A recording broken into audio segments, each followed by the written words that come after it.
So Ryan Williams cancels his visit to Texas. How good is that for Alabama? You are Locked On Bama, your daily podcast on the Alabama Crimson Tide. Part of the Locked On Podcast Network, your team every day.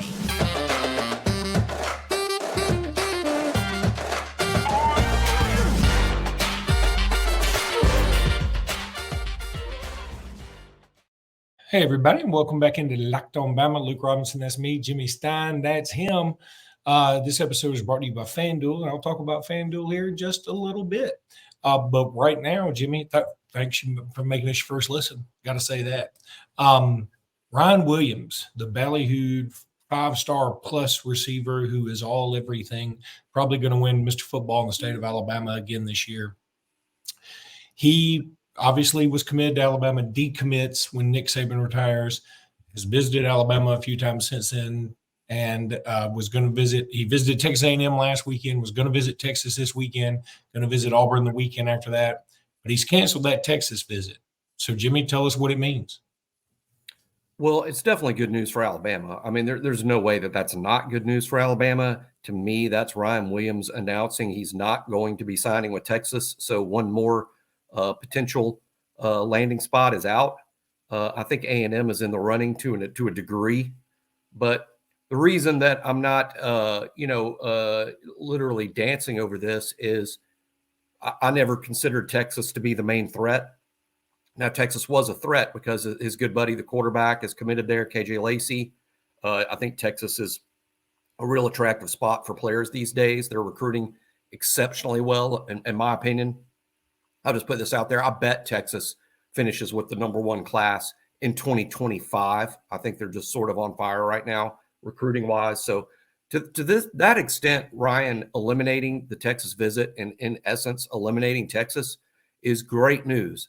But all along, the real threat with Ryan has been Auburn. That's been the real threat all along. He will visit them last. They will be a threat up until the moment he signs. And ultimately, I think this is an Alabama-Auburn thing. Always thought it was, even after his decommitment. So in that sense, the Texas thing isn't a giant thing to me because, again, I've always considered Auburn the biggest threat.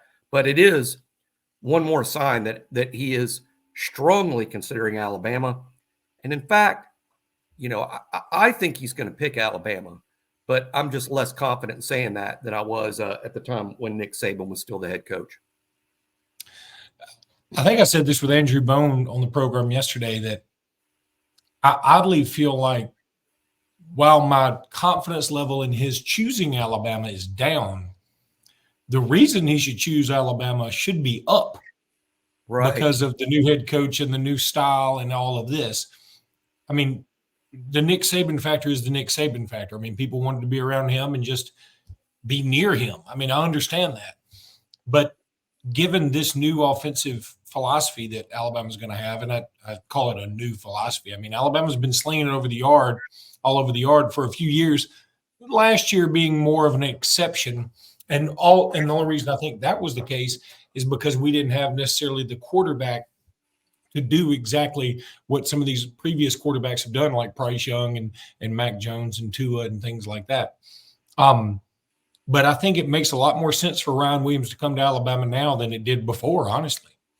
Yeah, I mean, reverse the situation, and I think people would see this clearly. Let's just imagine in this bizarro world that Kalen DeBoer is coming off a 17-year GOAT-type career with that offense he runs, flinging it all over the place, 17 years of success. Ryan wants to be a part of that offense and be a part of that success, and then DeBoer retires, and he's being replaced by the new upstart Nick Saban, who is one of the great defensive minds in the sport, who says we're going to play defense and we're going to run the ball and be physical.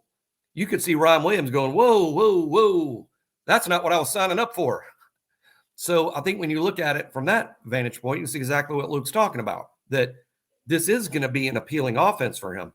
Mel Kiper's mock draft 1.0 came out this week.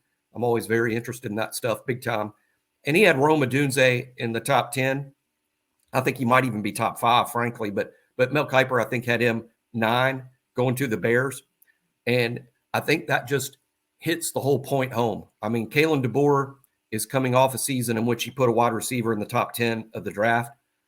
Ryan has to notice this, and it's never a better time for him. And that's why I think it's going to be Alabama, but I don't discount him signing with Auburn. There will be a lot of pressure on him to go ahead and sign with Auburn. The other receivers in that group are all very tight with Ryan.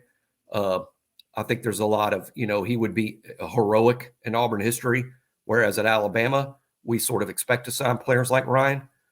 He would be a hero over there.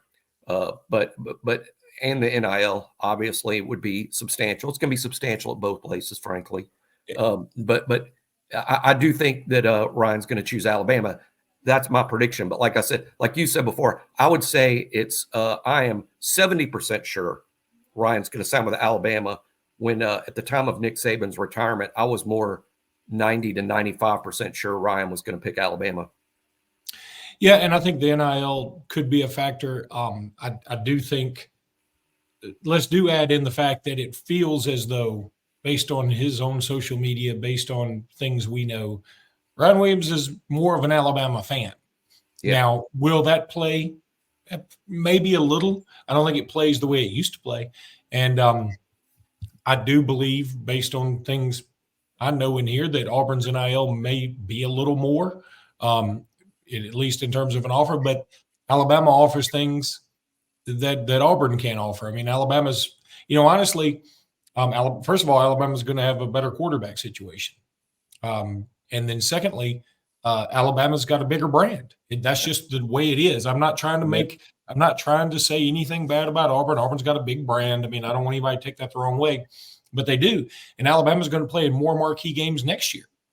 I mean, they're going to be at Wisconsin. They got Georgia at home.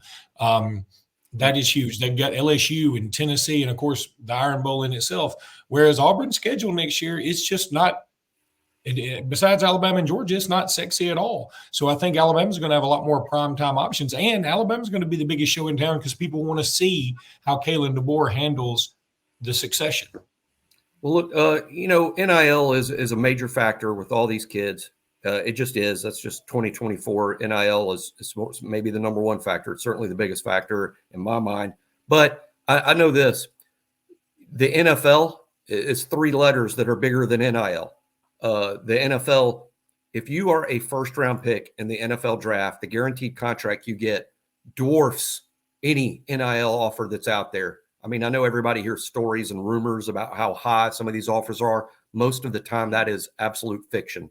In terms of the mega numbers that I've even heard associated with Ryan, I just know for a fact that a lot of that is just fictional. It's no one pays that. But the NFL money is real. Here's a great example. Terrion Arnold. Luke and I talked here on the show quite a bit before Terrion chose to go to the NFL that he was seriously considering returning to Alabama. We know that that's true. He told multiple people that he was probably going to return. And I think a big reason that Terrion Arnold was going to return, despite hearing his name as a guy that's very likely to go in the first round, one of the reasons is NIL. I think Terrion's like, I'm making substantial money at Alabama, and I'm happy. I'm enjoying my life. I've never had this much money, but beyond that, I'm really enjoying my experience at Alabama. So I'm not going to the NFL. Well, then what happened? Him and his people, which means his family and his agent, sit down with Nick Saban. They go over the big binder, which is the information that shows where you are likely to go and what your contract is going to be.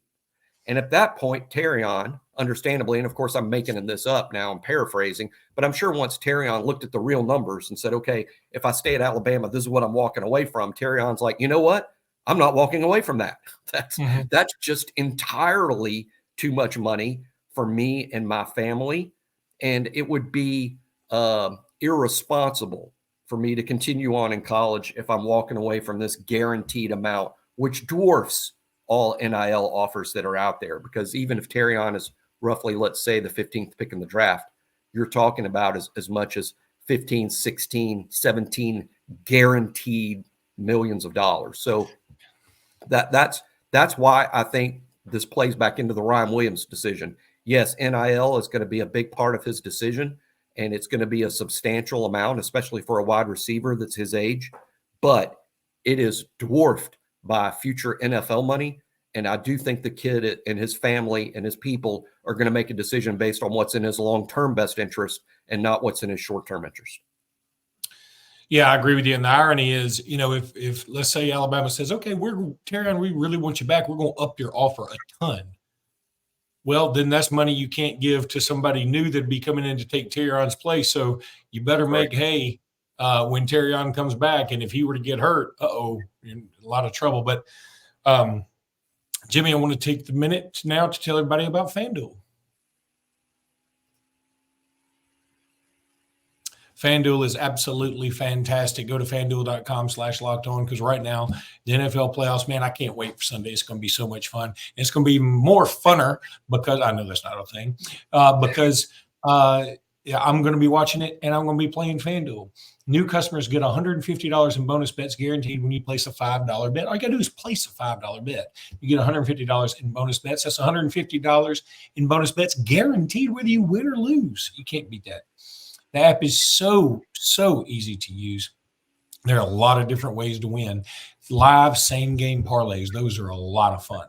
Find bets in the new Explorer tab. Make a parlay in the Parlay Hub. They got a hub dedicated to parlays. That's the best way to find popular parlays and much, much, much, much more. So visit FanDuel.com/lockedon. That's FanDuel.com/lockedon and make your first bet that chip shot field goal. FanDuel is an official partner of the NFL.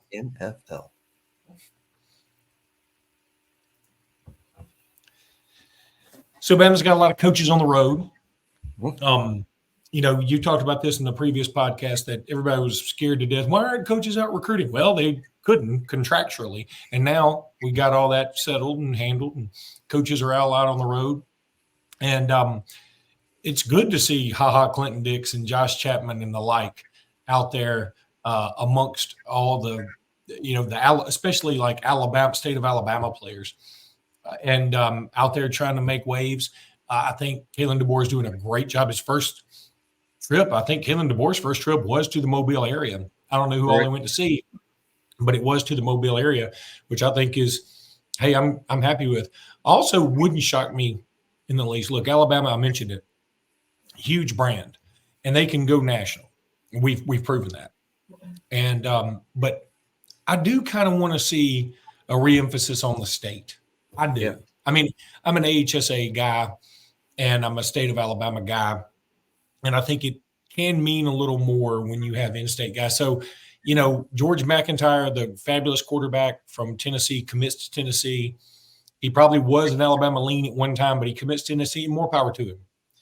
But if you told me I can have George McIntyre or KJ Lacey, I'm going to lean KJ Lacey. That's me because I think if it's a tie or even close, I'm going to give the nod to the state guy. So I'm hoping Alabama can ultimately flip KJ Lacey. Yeah, I'm a KJ Lacey fan myself. I always have been for a long time. Now, these other 2025 quarterbacks Alabama was interested in, you're talking about major talents, including George McIntyre, Bryce Underwood, who's going to LSU, Juju Lewis from Georgia, who's right now committed to Southern Cal.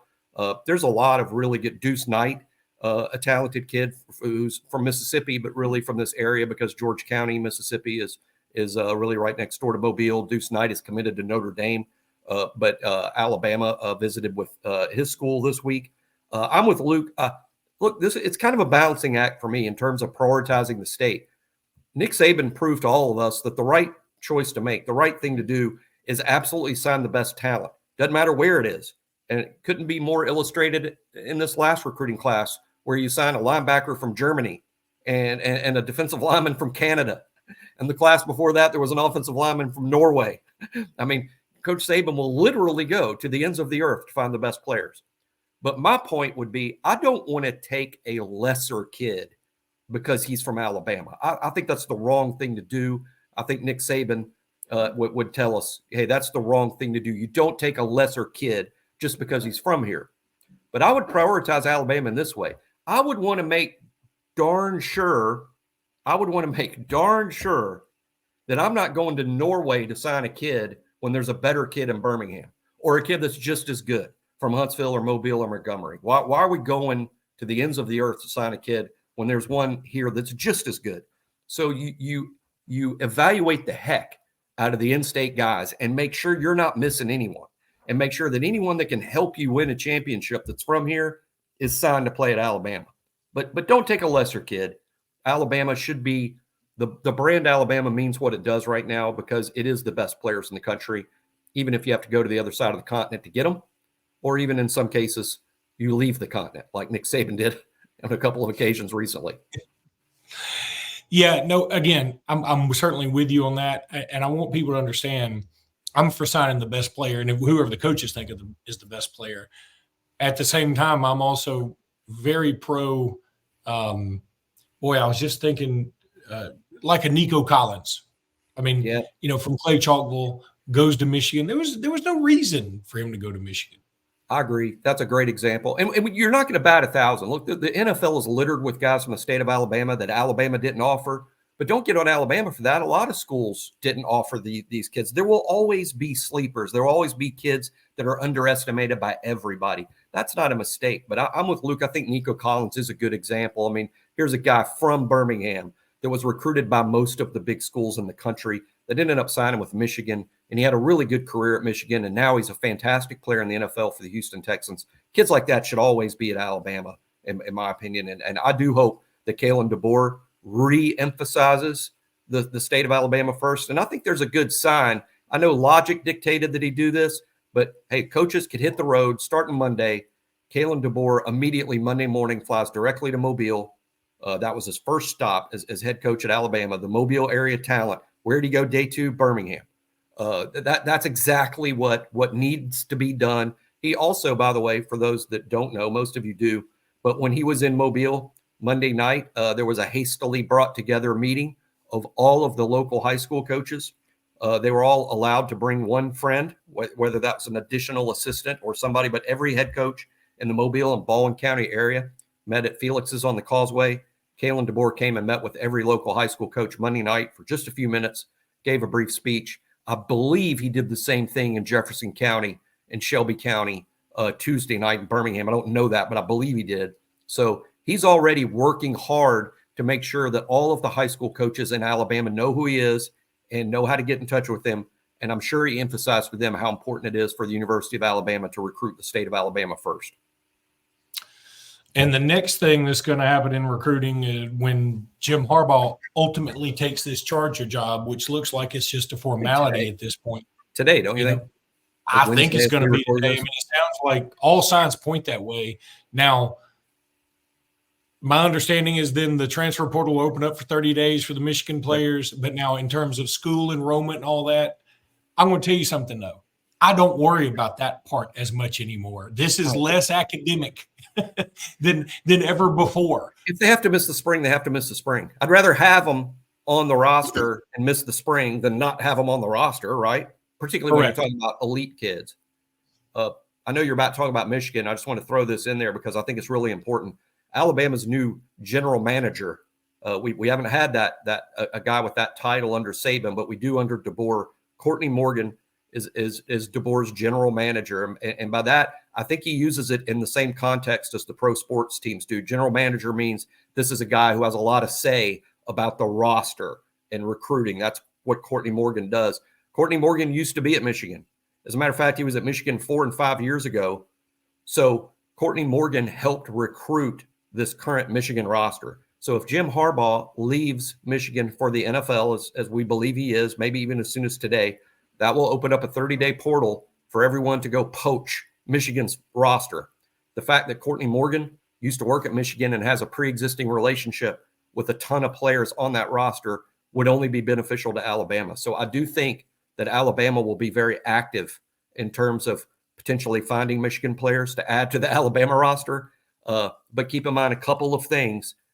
The Michigan players you can name that, like, boy, I would like to have this. I'll name 2 right now. Will Johnson, the cornerback, fantastic player. Miles Graham, the defensive lineman, fantastic player.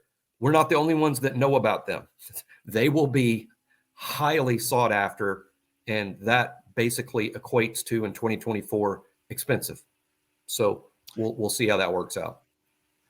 All right, when we come back, it's time to talk a little bit about the dreaded Iron Bowl of basketball.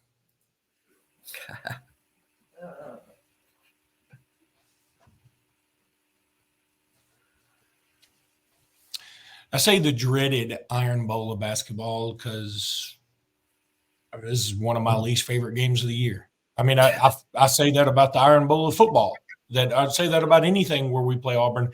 I just don't feel like we get as much joy out of the wins as they do, and I feel like we take the losses harder than they do. Yeah, it's a relief. It's a relief to win the games instead of joyous. You know, they have a lot of joy. We have a lot of relief. And there's been, and look, I know somebody's gonna say, "Well, Lou, you didn't enjoy Gravedigger." I loved a Gravedigger. I loved Bryce Young to Ja'Cory Brooks. I loved it. At the same time, the angst from that entire game until both of those moments, or John Mechie catching in 2021, the angst of the entire game, I don't know that is outweighed by the ultimate result. Like when I watch Gravedigger, when I watch that, and I do watch it a lot, I'm going to tell you all the truth. I watch that highlight a lot. That when I watch it, I'm so anxious. And as Jalen Milroe is standing back there, what seems like forever to throw the ball, I'm like, please, Jesus, just throw it. And I remember all that comes to my head is telling my son who's sitting on the couch next to me, he threw it out of the end zone. I thought he threw it out of the end zone. And it eats me alive instead of the relief that I should have from the victory. It's just the Alabama-Auburn thing is just different for a lot of Bama fans. Maybe not you listening, but I'm telling you, there are more people out there that feel like I do. There might not be more of us, but there are some more of us. Now, when it comes to basketball, I think about last year. You know, I could barely even watch the game in Tuscaloosa because Auburn took that big lead, and I was so disgusted. 17. I was like, Alabama down 17 at home, but came back and won the game. All this stuff was happening. You know, of course, you had all the Brandon Miller stuff. It was sort of, you know, that had popped up, obviously. And it's unfair to Brandon Miller, by the way. I mean, there's still people who bring that up, and it's just stupid because they don't know anything. But the comeback was great, and we ended up winning, and all that's great. But it just it creates so much angst for me. And I would like to see a game tonight where Alabama can dominate from beginning to end. I don't think that's going to happen. If you put a gun to my head about who I think is going to win, I'm telling you, I don't think this is a great matchup for Alabama because they do have a good inside presence and they play strong D. I think some of it's going to depend on how the game is officiated. Alabama is a 3.5-point favorite. They're minus 175 on the money line. But I just feel like I don't feel great about this game. I'll be honest with you. Yeah, Auburn's very, very good. It is a matchup issue because they are good inside. They also score a lot. Alabama has struggled defensively. The weakest unit on the court tonight is Alabama's defense. Alabama's offense might be the best unit on the court, but Auburn's pretty good on both ends of the floor. It's going to be a really tough matchup for Alabama. Auburn is upset from being swept a year ago. They had a good team a year ago. Alabama beat them both in Tuscaloosa and Auburn. They remember this, and they're going to be fired up. I think this Auburn team is capable of reaching the Final Four. I think they're that talented, as we all know, begrudgingly admitting that Bruce Pearl is a heck of a basketball coach. And it's going to be experience. It's going to be a tough matchup for Alabama, but Alabama's good too. There's a reason Alabama's favored. There's a reason the analytics love Alabama. Alabama's due to win one of these games. They have played a lot of really good teams tight and have not managed to find a win. You know that's going to happen eventually. I have Alabama winning tonight, but I'm with Luke in the sense that I think it will be like pulling teeth. And I say that minutes away from going to the dentist. It will be like pulling teeth. It will not be easy. It's going to shave some years off our life. But and it's probably going to be a 40-minute game that's decided in the final minute. But I like Alabama at home, barely winning, and boy, getting a seeding shot in the arm with the NCAA tournament at the end of the year tonight. I think Joe Lunardi right now has Alabama a 5 seed. You win tonight, now you're on Lunardi's 3 or 4 line. So yeah, I like it. A couple other things. If Alabama were to win, obviously it creates this big tie at first place in the SEC with Tennessee, Bama, and Auburn. And look, you're right. When I saw the line, now I saw the ESPN predictor the other day and it had Alabama at like 63%, but that thing really doesn't know its butt from deep center field. And so I thought, okay, I think Auburn's going to be favored, but I mean, number one, Auburn's number 8, 7 team or number 6 in the coaches poll, something like that. They're highly ranked. Alabama's a 3.5 point favorite. That shocked me a little bit, but you know what it reminded me of was last night's game between South Carolina and Kentucky. I saw the spread of Kentucky -4, 4.5, and I thought to myself, that seems weird. Why is Kentucky only favored by 4.5? They're clearly the better team, and they are clearly the better team on the roster. The thing that Vegas knows is we know some stuff you don't know. I don't know what they know, but they know stuff we don't know. And there was a reason that Kentucky was so enticing. There's a reason Auburn is so enticing tonight. Maybe they know something. Maybe Alabama does take care of business tonight. I would certainly love to see it. And that's really all I'm hoping for at this point. I'm really hoping Alabama splits the season series with Auburn. I'm not going to beg for a sweep. I'm going to beg for a 1-1. That's what I'm hoping for. And this win would be huge for Alabama. And here's the other side of it. While we are lauding Auburn with praise, and we should, I mean, they are a good team. They have blown out a lot of people. They've only played, I think, either 1 or 2 quad 1 games and lost the quad 1 games they've played. They do not have a quad 1 win. I know Baylor's quad 1 was App State quad 1, or is App State? I don't know. I'm not going to pretend I know the quads, but it was at App State. I don't think they are, so I think it's only 1 quad 1 game they've played, and they lost it. So that Alabama, meanwhile, has played a boatload of quad 1 games. They hadn't won most of them, but they've been in them, like you said. Alabama's more battle tested. There's no question that Alabama's played more good teams than Auburn. Alabama's been in those games, and I think that will serve Alabama well tonight. So why I like Alabama to win. They've played in games like this. I think it's a little new to Auburn this year, and that's why I think Alabama can win this game at the end. Hey, if Alabama doesn't win, with the analytics as they are and with Auburn ranked as they are, it's not a big blow. It's like the win really helps you. The loss wouldn't really ding your NCAA hopes at all. What it means, though, is we lose the ability to drop a game against LSU or something. We can't do that. Yeah, your margin for error. You lose some margin for error against teams that you're going to be favored. Like, for instance, Alabama will be at home a pretty big favorite against LSU on Saturday, regardless of what happens tonight. But hopefully Mark Sears is back to 100% health. He'll be big tonight. Got to get a good defensive performance inside from Nick Pringle, Mo McGee, Mo D, as I'm calling him right now, Mohamed Diabate. Those guys have to come up big tonight because Alabama's going to need an interior presence to win the game. Finally, congratulations to Darian Reed and Aiden Sherrill for making the McDonald's All-American team. Alabama's represented by 2 dudes on the McDonald's All-American team. Again, y'all, I'm not able to go to the game tonight. I've got to coach my daughter's team. But if you're able to go to Coleman Coliseum tonight, get over there, go support this team, go support this program, go support Nate Oates. I mean, he's a fabulous, fabulous coach, and he's doing a lot of great things at Alabama. We got to do everything we can to keep him. So that's going to do it for today's podcast. Until next time, roll tide, everybody. Roll tide.